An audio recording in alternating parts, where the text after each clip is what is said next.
kelompok 6 akan menjelaskan hasil makalah kami dari mata kuliah Jurnalistik Media Cetak.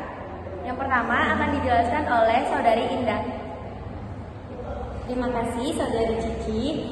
Kita masuk ke karakteristik media cetak. Media cetak memiliki karakteristik, di antaranya media cetak biasanya lebih bersifat fleksibel atau menyesuaikan, mudah dibawa kemana-mana, bisa disimpan atau di-clipping, bisa dibaca kapan saja, dan tidak terikat waktu. Media cetak dan perkembangan media teknologi. Media cetak.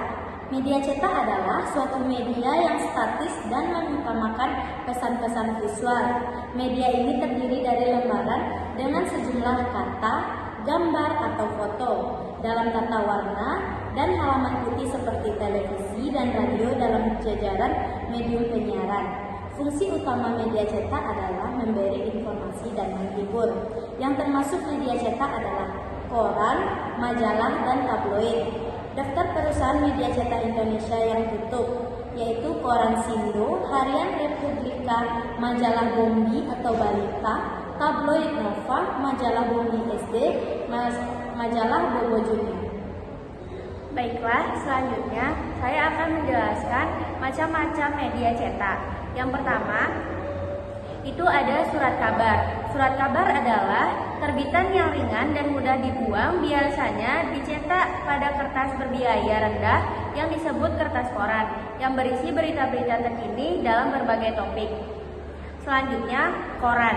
Koran dari bahasa Belanda, krant, dari bahasa Prancis, courant, atau surat kabar adalah suatu penerbitan yang ringan dan mudah dibuang.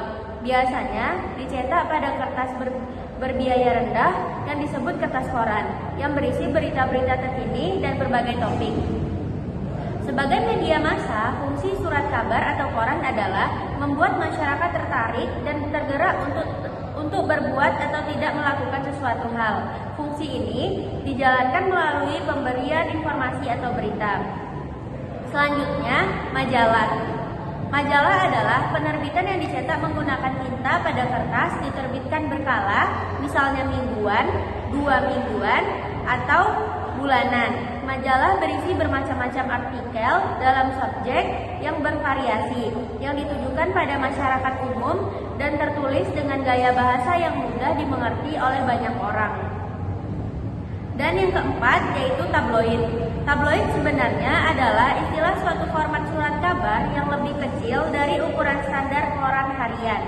Istilah ini biasanya dikaitkan dengan penerbitan surat kabar reguler, non-harian, yang berfokus pada hal-hal yang lebih tidak serius, terutama masalah pesohor, olahraga, kriminalitas, dan lain-lain. Selanjutnya akan dijelaskan oleh Saudari Nada. Baiklah, saya akan menjelaskan tentang sejarah media cetak. Yang pertama yaitu penemu pertama media cetak adalah Johannes Gutenberg pada tahun 1455, terutama di negara Eropa. Perkembangan awal terlihat dari penggunaan daun atau tanah liat sebagai medium. Bentuk media sampai percetakan. Gutenberg mulai mencetak Bible melalui teknologi cetak yang telah ditemukannya. Perkembangan sekarang media cetak adalah didukung perkembangan teknologi yang semakin canggih, sehingga membawa perubahan pada bagian bentuk, format, struktur, tekstur, dan model dari iklan tersebut. Akan tetapi, perkembangan teknologi tidak mempengaruhi atau mengubah isi dari suatu iklan yang muncul di media. Dengan menggunakan komputer untuk mendesain iklan sesuatu produk dengan menggunakan grafis dan dicetak dengan printer.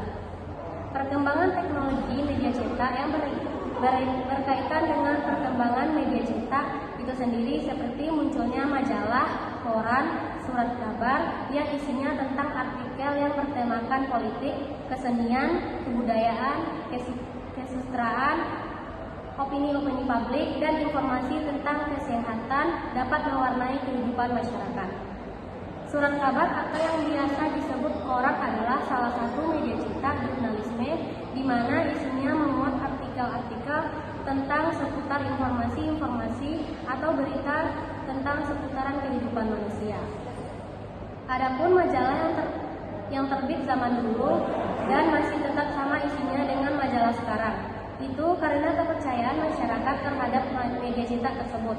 Biasanya dari artikel-artikel termuat di media cetak tersebut yang memuat kritika yang dapat membuka mata masyarakat hingga terjadi revolusi. Selain kritikan, surat kabar juga memuat tulisan-tulisan dan dokumen penting yang merupakan kinerja pemerintah yang dapat menjadi skandal dan korupsi pemerintah. Sekian dari kami. Semoga apa yang kami jelaskan dapat dimengerti. Terima kasih. Assalamualaikum warahmatullahi wabarakatuh.